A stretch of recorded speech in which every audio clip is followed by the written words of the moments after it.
All right, 132 folks, we're still talking about Unit 4, we're still talking about Chapter 21, but at this point we're into the war. Getting into the war, we didn't want to.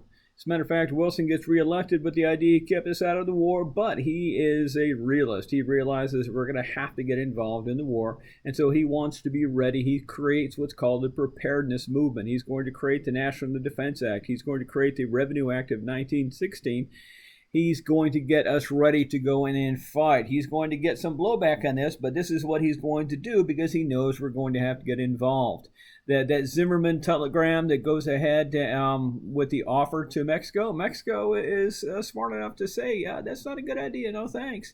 But it's going to trip us into the war. Here's what the idea is Wilson says, listen, we can have peace without victory. He realizes this is a no-win situation. This is a war of attrition in Europe, folks. Whoever runs out of soldiers first is going to be the winner, but there's no winner in this kind of war. And so what he wants to do is he wants to use his 14-point speech to introduce the idea of peace without victory and making the world safe for democracy. If we're going to get involved, this is what we're going to do. We're going to make it safe for democracy.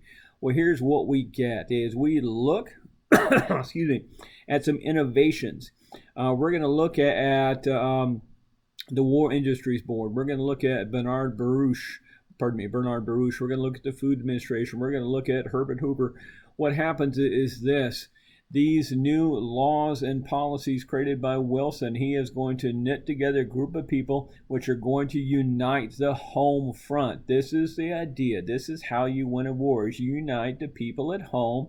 You paint the idea that all these other folks are evil, and we're going to stamp out evil. And the stamping out of evil is creating this unified movement at home, creating the Food Administration home, creating the War Industries Board at home. You just saw a usage recently in modern times of the War Industries Board. President Trump stepped up and said, hey, we need these things. We are at war with this virus, so we need these companies to manufacture these things now. They can do it. Boom, go. And because some of those laws are still in place. What we look at is the unification on the home front. Unification on the home front means that we're going to start hiring a lot of people. We're going to start creating these huge programs, and some things are going to happen. Number one, as we're creating this huge army, we're creating these huge training camps. We are creating an awful lot of people, but we still need to manufacture. So you're going to look at a great migration, often of people of color shifting north, shifting to manufacturing areas to go ahead and staff these new factories that are creating. We're also going to unify the idea of American thought.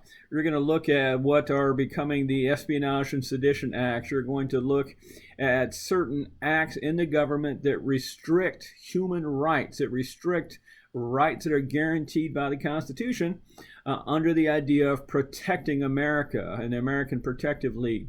One of the things it talks about is Schenck versus the United States. Folks, Schenck versus the United States, Abrams versus the United States are important Supreme Court cases because what they're going to do is they're going to take a phrase out of the Constitution. And the phrase is called clear and present danger. They're going to create these laws that restrict human rights that are guaranteed under the Constitution, under the Bill of Rights, and say, listen, it creates a clear and present danger for the United States and our survival, and so we can use this to restrict what's happening at this particular point. We can restrict all these things that are going on. It's a huge and questionable problem, but the idea is we're going to be able to go ahead and prosecute people that don't agree with the government. What happens is this. We're going to go ahead and create these changes. We're going to go ahead and create some of the things that are happening in order to help us win this war. 14 points are only so helpful. What is helpful is two things. We're going to create the American Expeditionary Force. The AEF is going to be our American Army that we're going to send there. We're going to train them first. One of the things that comes up that is revolutionary at this particular point is they're going to allow folks of color to enlist and fight, but we're going to have segregated units. That they're going to have black units, units of color, going out and fighting. They're still going to be led, unfortunately, by white commanders, but they're going to go ahead and fight, and this is important. The United States is going to make a big difference. It's going to help win the war. These units of color are going to be important because they're going to discover while they're in Europe, they're going to be discovering that they are indeed not just units of color, but they're considered Americans. And while they're in Paris, while they're in Europe, they're treated as Americans, not black Americans, not hyphenated Americans, but they're treated as Americans just as all the other colors of Americans are. They don't see color or the issue. In France, they see liberating Americans. And so that's huge because after the war, we're going to come home and they're going to go, oh, wait, we're suddenly black Americans again.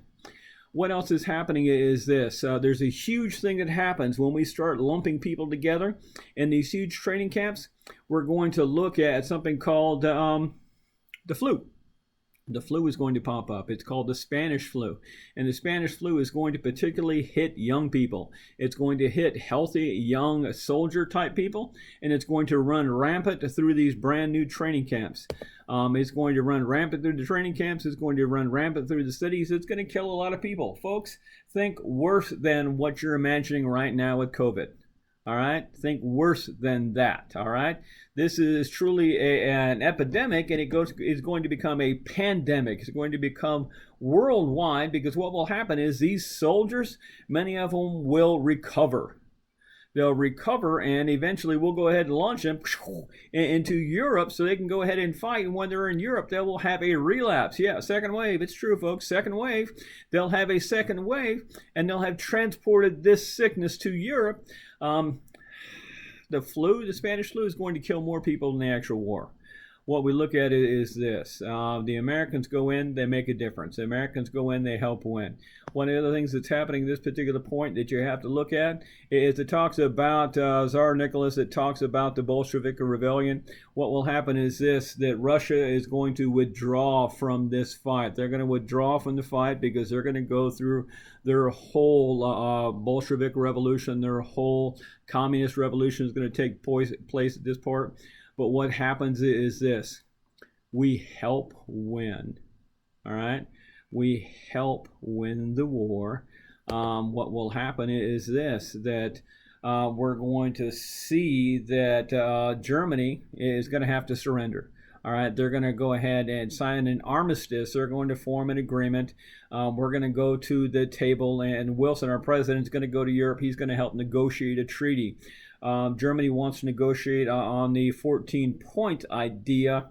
The other folks don't. We start looking at what we call the Big Four.